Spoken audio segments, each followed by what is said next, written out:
నువ్వు ఇతరులకు లోపడి ఆ అశుభ కర్మ చేశావు కనుక నువ్వు కూడా కారణమే అవుతావు. నువ్వు అపరాధమే అవుతావు, అపరాధం చేసినట్టు అవుతావు. ఇందులో నీ తప్పు ఉంది. నీ తప్పు నీకు తెలియటం కోసమే ఒక చిన్న ఉదాహరణ చెబుతున్నాను విను. ఓ సర్పమా, కుమ్మరి కుండ చేస్తాడు కదా, అప్పుడు కుండకు కర్రం చక్రం మొదలైనవి కారణాలు అవుతాయి. అలాగే నువ్వు కూడా ఈ పనిలో కారణమై ఉన్నావు. నీ అంతటా నువ్వే నేను కారణమై ఉన్నానని చెప్పావు, సత్యం చెప్పావు కదా. మరి ఇక సందేహం లేదు, నువ్వు అపరాధివే కనుక నిన్ను చంపవచ్చు అన్నాడు. ఆ చర్చను పాము విని ఇలా అంది, ఓ బోయవాడా, నేను చిన్న ఉదాహరణ చెబుతాను విను. కుండ చేసేటప్పుడు దండము చక్రం వంటివి అన్నీ అస్వతంత్రాలుగా ఉంటాయి. కుమ్మరి చెప్పినట్టుగా వింటాయి. ఎటు వంగమంటే అటుగా వంగుతాయి, ఎటు కదిలిస్తే అటు కదులుతాయి. కనుక వాటికి స్వేచ్ఛ లేదు. అలాగే నేను కూడా మృత్యువు చెప్పినట్టే నేను కదిలాను. కాబట్టి నాపై దోషాన్ని ఆరోపించుకు. ఒకవేళ నీ అభిప్రాయాన్ని అంగీకరించిన నీ వాదన ప్రకారం చూస్తే కూడా ఆ కర్రా చక్రం ఒకదానికొకటి ప్రయోజనాలే ఉన్నాయి కదా, ఒకదానిని ఇంకొకటి ప్రేరేపిస్తుంది. అందుచేత ఏది కారణమో ఏది కార్యమో నిర్ణయించలేం. ఈ పని చేయటానికి కారణమెవరు, పని చేసిందెవరు అని నిర్ణయించడం చాలా కష్టం. ఇది సందేహంలో కూడి ఉంటుంది. ఇప్పుడు ఇలాంటి పరిస్థితే ఉంది కనుక ఈ స్థితిలో ఉన్న నేను చేసిన పని తప్పు కాదని గ్రహించు. నేను నిరపరాధిని. ఒకవేళ నాలో గనక దోషమే ఉంటే అది అన్ని కారణాల మీద కలిసి ఉంది అని తెలుసుకోండి. అప్పుడు బోయవాడు ఇలా అన్నాడు, నీ మాటలు బాగున్నాయి, కానీ ఓ సర్పమా, నువ్వు ఎంత యుక్తిగా అయినా నేను ఈ పనికి కారణం కాదు, కర్తను కాదు అని చెప్పినా సరే, నా దృష్టిలో మాత్రం నువ్వే ఈ బాలుడు చావుకి కారణం. నా తీర్పు ప్రకారం నీకు మరణశిక్ష పడవలసిందే. నువ్వు ఎందుకు మరణశిక్షకు రాలవో చెబుతున్నాను విను. చెడ్డ పని చేసినా కూడా నీకు పాపం అంటదు. అంటే నీలాగా అపరాధం అంటే హత్య చేసిన ఇతరులు అంటే దొంగలు కూడా కారణం కాదు కదా. దొంగలు హత్య చేసినా హత్య చేయనట్లే లెక్క. హత్య వారు చేయలేదు కనుక వారిలో తప్పు లేదు అని అనవలసి వస్తుంది కదా. కనుక నీలో దోషం ఉంది అన్నాడు. అప్పుడు పాము ఇలా అంది, ఓ అర్జున, ప్రేరకుడు ఉన్నా లేకపోయినా చేసేవాడు కనుక లేకపోతే పని జరగదు. కనుక ఈ బాలుడు చనిపోయినందుకు నేను మృత్యువు సమానంగా బాధ్యతలమై ఉన్నాం. నా దృష్టిలో విశేషంగా మృత్యువు అపరాధై ఉన్నాడు. కుమ్మరివాడు కర్ర చక్రము అధికారులుగా అందరూ. అందుచేత దీనిని బట్టి బాలుడి మృతికి నన్ను కారణంగా భావించకు. మృత్యువే కారణం, మృత్యువే దోషి. ఒక నిజాన్ని గమనించు, ప్రాణి నాశనాన్ని చేసింది మృత్యువే కదా. ప్రాణి నాశనాన్ని చేసింది ఎవరు? మృత్యువే కదా. ఈ కోణంలో ఆలోచించు. నువ్వు ఆలోచించకుండా నన్ను కారణం చేయకు. ఓ బోయవాడా, నీకు మరో ఉదాహరణ కూడా చెప్తున్నాను విను. ఋత్విక్కులు యజమాని పేరులో యజ్ఞంలో ఆహుతులను చేస్తూ ఉంటారు. అప్పుడు వారు ఆ ఫలితాన్ని పొందుతున్నారా? చెప్పు. పొందడం లేదు కదా. ఆ ఫలితం యజమానికే వస్తుంది. అలాగే ఇక్కడ లభించే ఫలప్రాప్తిలో నేను అంతే. నాకే ఫలం రాదు కనుక నేను శిక్షార్హులు రాలని కాదు నేను అంది. ఇలా పాముకు బోయవాడికి మధ్య చక్కని కారణాలతో చక్కని ఉదాహరణలతో చర్చ అద్భుతంగా సాగుతుంది. అప్పుడు అక్కడికి మృత్యు వచ్చేసింది. పాముతో ఇలా నిజం చెప్పింది, ఓ సర్పమా, నువ్వు చెప్పింది సత్యం. నేనే నిన్ను ప్రేరేపించాను. అయితే మీ అందరికీ తెలియని మరొక సత్యం చెబుతున్నాను వినండి. నేను కూడా స్వతంత్రురాలిని కాదు. నా పైన మరొకటి ఉంది, అదే కాలం. కాలానికి లోపడే నేను ఈ పని చేశాను. కాలం చెప్పినట్లుగా నిన్ను ప్రేరేపించాను. కనుక ఈ బాలుడు చావటానికి నువ్వు నేను కారణం కాదు. దీనికి ఒక చిన్న ఉదాహరణ చెబుతున్నాను వినండి. గాలి మేఘాలను అటు ఇటు చెదరగొడుతుంది. అలాగే నేను కూడా ఆ మేఘాలలాగా కాలానికి లోబడి ఉండి అటు ఇటు కదిలించుకుపడుతున్నాను. సాత్విక రాజసాశ్చైవ సాత్వికా రాజసాశ్చైవ తామసా ఏ చ కేచన తామసాయే చ కేచన భావాక కాలాత్మకాక సర్వే భావాక కాలాత్మకాక సర్వే ప్రవర్తంతేగ జంతుషు ప్రవర్తంతేహ జంతుషు. సాత్విక రాజస తామస భావాలు ఎన్ని ఉన్నా అవన్నీ కాలస్వరూపాలే అయి ఉన్నాయి. అవి కాల ప్రేరణతోనే ప్రాణుల్లో ప్రవేశిస్తున్నాయి. కనుక ఓ సర్పమా, భూలోకంలో కానీ స్వర్గలోకంలో కానీ స్థావర జంగమాత్మక ప్రాణులన్నీ కాలస్వరూపాలే అయి ఉన్నాయి. ఈ విశ్వమంతా కాలస్వరూపమే అయి ఉంది. అలాగే ఈ లోకంలోని ప్రవృత్తులైన నివృత్తులైన అన్ని కాల వికారాలే అయి ఉన్నాయి. కనుక సర్వము కాలస్వరూపమే. ఓ సర్పమా, సూర్యుడు, చంద్రుడు, విష్ణువు, జలం, వాయువు, ఇంద్రుడు, అగ్ని, ఆకాశం, నేల, మిత్రుడు, మేఘం, పర్జనుడు, వసువులు, అదితి, నదులు, సముద్రాలు, భావం, ఉనికి, అభావం అంటే లేకపోవటం అన్నీ కాలం చేతనే సృష్టించబడుతూ ఉంటాయి, మళ్ళీ సంహరించబడుతూ ఉంటాయి. ఇది ఇలా జరుగుతూనే ఉంటుంది. ఓ సర్పమా, ఈ విషయం నీకు తెలుసు కదా, మరి నిన్ను అపరాధిని ఎందుకు చేస్తున్నావు? తప్పు చేశానని ఎందుకంటున్నావు? అయినా కూడా నన్ను దోషిగా నువ్వు భావిస్తే నువ్వు కూడా దోషివే అవుతావంది. ఆ మృత్యువు మాటలను విని పాము ఇలా అంది, ఓ మృత్యువా, నేను నిన్ను దోషిని అనటం లేదు, అలాగే నిర్దోషినని కూడా అనటం లేదు.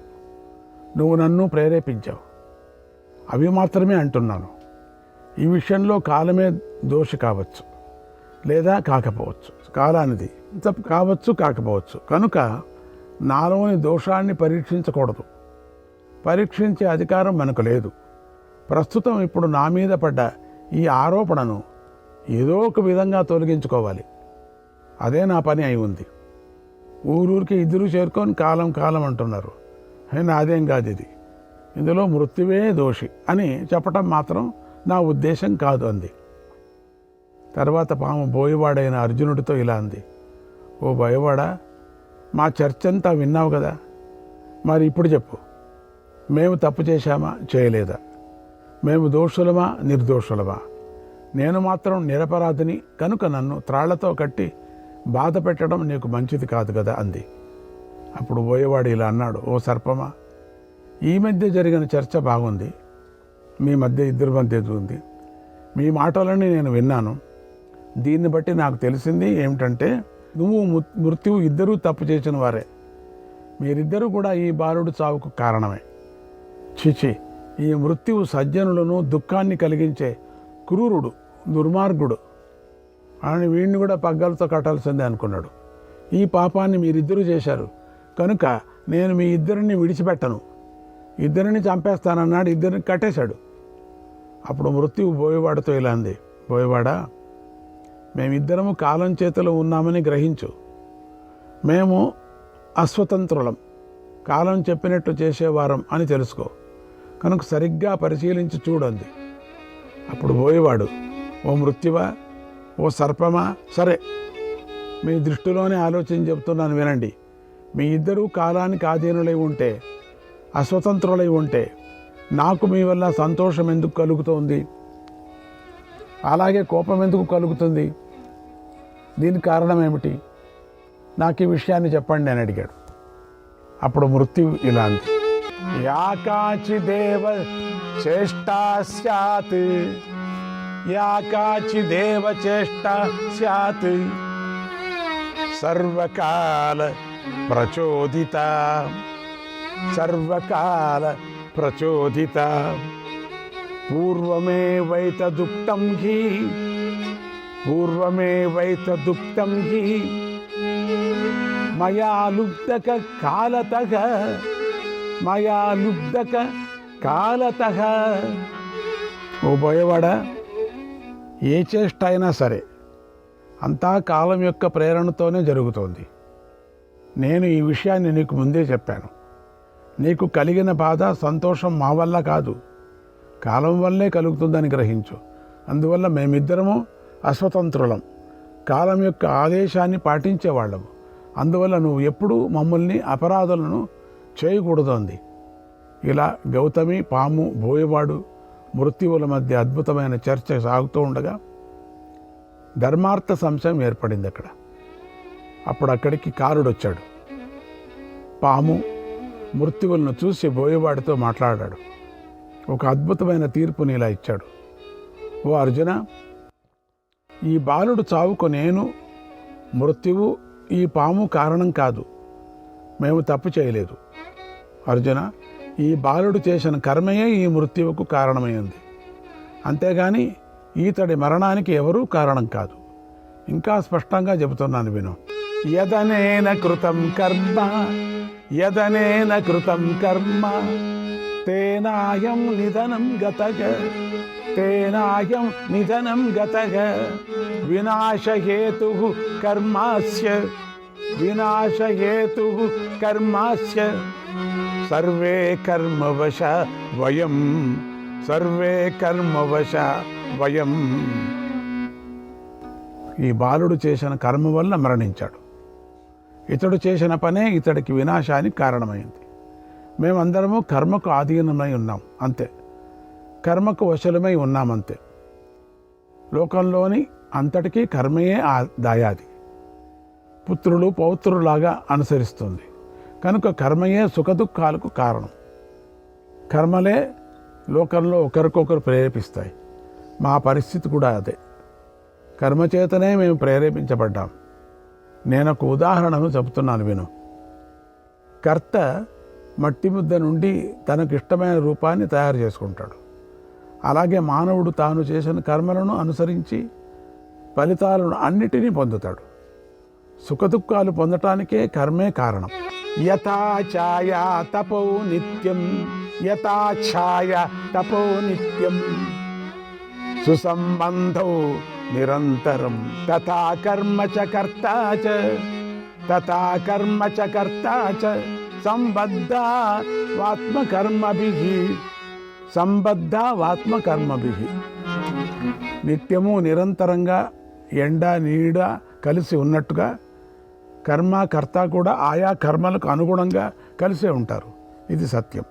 కనుక ఈ బాలుడు చావుకు నేను కానీ, మృత్యువు కానీ, సర్పం కానీ, నువ్వు కానీ, ఈ వృద్ధ బ్రాహ్మణి కానీ కారణం కాదు. ఈ బాలుడు యొక్క కర్మే అతడి మరణానికి కారణమై ఉంది, తెలుసుకో అన్నాడు. అప్పుడు గౌతమి కారుడి ఉపదేశాన్ని ఇలా అర్థం చేసుకుంది. స్వకర్మ ప్రత్యయాన్ లోకాన్, స్వకర్మ ప్రత్యయాన్ లోకాన్, మత్వార్జనక మబ్రవీత్, మత్వార్జునక మబ్రవీత్. జనులు తాము చేసిన కర్మలను బట్టే ఫలితాలను పొందుతారు. మంచి కర్మ చేస్తే మంచి ఫలితం, చెడు కర్మ చేస్తే చెడు ఫలితం లభిస్తుంది. గౌతమి బోయవాడైన అర్జునుడిని చూసి ఇలా అంది. నాయనా, ఇంతమంది బోధించిన చక్కని ఉపదేశమంతా విన్నావు కదా, కనుక సత్యం తెలుసుకో.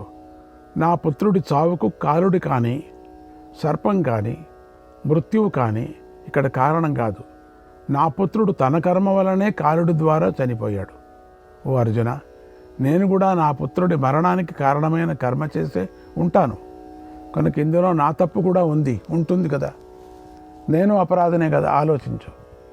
కాలుడిని, మృత్యువును వారి స్థానాలను పంపించు, వాళ్ళ స్థానాలకి.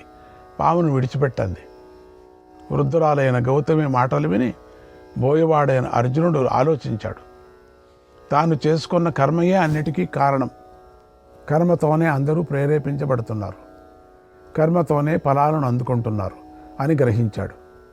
తర్వాత మృత్యువు, కాలుడు, సర్పం వెళ్ళిపోయారు. బోయవాడు, గౌతమి ఇద్దరూ బాలుడి విషయంలో గల సందేహాన్ని విడిచిపెట్టారు. ఓ ధర్మరాజా, ఇది కథ. దీన్ని విన్నావు కదా. దీన్ని బట్టి విషయం గ్రహించు, శాంతించు. అంటే వాళ్ళ కర్మకే వాళ్ళ గతిని అనుసరిస్తారు అని తెలుస్తుంది. దీంట్లో ఎవరిది తప్పులేదు, కారణమైందంతే. అందరూ కారణీకులైపోయారు. కానీ దీంట్లో ముఖ్యమైనటువంటి కారణం ఎవరు అంటే కర్మ, వాళ్ళు చేసుకున్న కర్మ. రాజా, ఇక శోకించుకు. అందరూ తమ తమ కర్మఫలాలకు లభించే తగిన లోకాలే వెళతారు. నువ్వు ఏ పని చేయలేదు, దుర్యోధనుడు ఏమీ చేయలేడు. ఇదంతా కాలకృతం. తాము చేసుకున్న కర్మలకు తగినట్లుగా ఫలాన్ని పొందారు. రాజులందరూ కాలుడి చేతనే, తాము చేసుకున్న కర్మల చేతనే చంపబడ్డారు అని గ్రహించు అన్నాడు. ఇలా భీష్మ పితామహుడు చేసిన అద్భుతమైన బోధన విని ధర్మవేత్త అయిన ధర్మరాజు చింతను విడిచిపెట్టాడు. భీష్ముడిని మళ్ళీ ఇలా అడిగాడు. శ్రీకృష్ణాయ పరమాత్మనే నమః. 2వ అధ్యాయం. దీన్ని సుదర్శనోపాఖ్యానం అంటారు. ధర్మరాజు ఇలా అన్నాడు. ఓ పితామహ, మహాప్రాజ్ఞ, నేను కూడా ఈ గొప్ప కథను విన్నాను. నువ్వు చెబుతూ ఉంటే ధర్మార్థ విషయాలను ఇంకా ఇంకా వినాలనే ఆసక్తి కలుగుతోంది. కనుక నాకింకా మంచి విషయాలను చెప్పండి. ఓ పితామహ, ఏ గృహస్థుడైనా ధర్మాన్ని ఆశ్రయించి మృత్యువును ఓడించాడా? అసలు అలాంటి వాడెవడైనా ఉన్నాడా?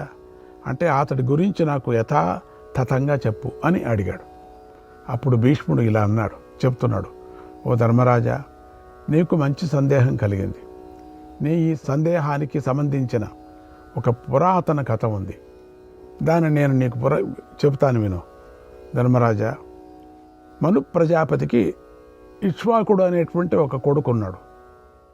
అతడికి 100 మంది కొడుకులు. వారిలో 10వ కొడుకు పేరు దశాశ్వుడు. ఆ దశాశ్వుడు ధర్మాత్ముడు, సత్యవిక్రముడు. అతడు మహిష్మతి పురానికి రాజుగా ఉండేవాడు. చక్కగా పాలిస్తూ ఉండేవాడు. అతడికి ఒక కొడుకు ఉండేవాడు. అతడు పరమధార్మికుడు. అతడి మనస్సు ఎప్పుడూ సత్యం, తపస్సు, దాతృత్వం పైనే లగ్నమై ఉండేది. అందుచేత ఆ రాజు ఈ భూమిలో మాద్రాశ్వుడు అనే పేరుతో ప్రఖ్యాతి చెందాడు. ఈ మాద్రాశ్వుడికి ధనుర్వేదం, వేదాధ్యయనం అంటే ఎంతో ఆసక్తి. అతడి పుత్రుడే ద్యుతిమంతుడు. ఆ ద్యుతిమంతుడు గొప్ప అదృష్టవంతుడు, మహా తేజస్వి, మహాధైర్యశాలి, మహాబలశాలి. అతడికి ఒక పుత్రుడు పుట్టాడు. అతడి పేరు సువీరుడు. పేరుకు తగ్గట్టుగానే అతడు మంచి వీరుడు అనేటువంటి పేరుతోనే అన్ని లోకాలను ప్రసిద్ధికెక్కాడు. అతడు పరమధార్మికుడు, పరమ ఇంద్రుడిలాగా ధర్మాత్ముడు, ధన సంపన్నుడు అయి ఉన్నాడు.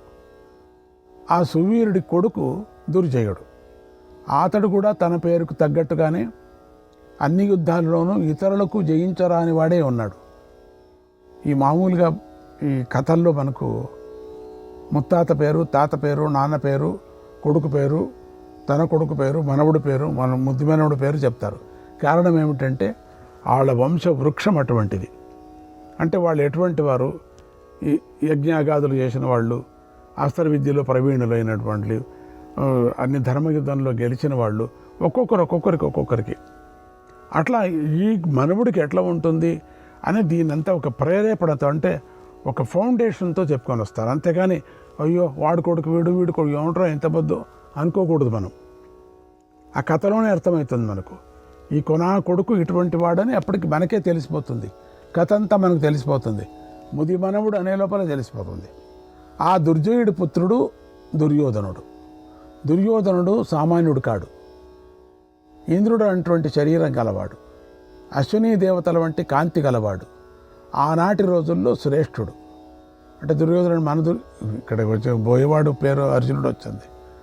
ఎన్నో ఈ వీళ్ళ పేరంతా దండికి వస్తూ ఉంటుంది మహాభారతంలో.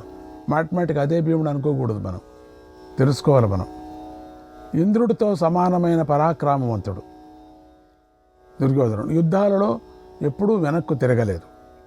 అలాంటి దుర్యోధనుడి యొక్క రాజ్యంలో ఇంద్రుడు చక్కగా వర్షాన్ని కురిపించాడు. దానితో దుర్యోధనుడు నగరము, రాజ్యము కూడా రత్నాలతో నిండుగా ఉంది. ధనం, పశువులు, వివిధ సస్యాలతో నిండుగా ఉంది. అంతటి రాజ్యంలోని మనుషులతో దీనుడు లేడు. అంటే మనుషుల్లో కూడా దుర్గతిని పొందినవాడు లేడు, రోగి లేడు, బలహీనుడు లేడు. ఇలాంటి లక్షణాలు గలవారు రాజ్యంలో ఎక్కడా లేరు. దుర్యోధనుడు మంచి దక్షిణలను ఇచ్చాడు. మధురంగా మాట్లాడుతూ ఉండేవాడు, అసూయ లేకుండా ఉండేవాడు. కనుక దుర్యోధనుడు జితేంద్రియుడు, ధర్మాత్ముడు, దయామయుడు, పరాక్రమశాలి. ఎప్పుడూ కూడా ఈ దుర్యోధనుడు తనను తాను పొగడుకునేవాడే కాదు. ఇతడు యజ్ఞకర్త, జితేంద్రియుడు, మేధావి, బ్రాహ్మణ భక్తుడు, సత్యప్రతిజ్ఞుడు, ఎవరిని అనుమానించేవాడు కాదు. మహాధాత, ఆహా, వేదాంగ పారంగతుడు. ఓ మహారాజా, ఇంతటి ధర్మాత్ముడిని చూసి నర్మదా నది సంతోషించింది. వాడిని చూసి చూడండి. శ్రీకృష్ణాయ పరమాత్మనే నమః.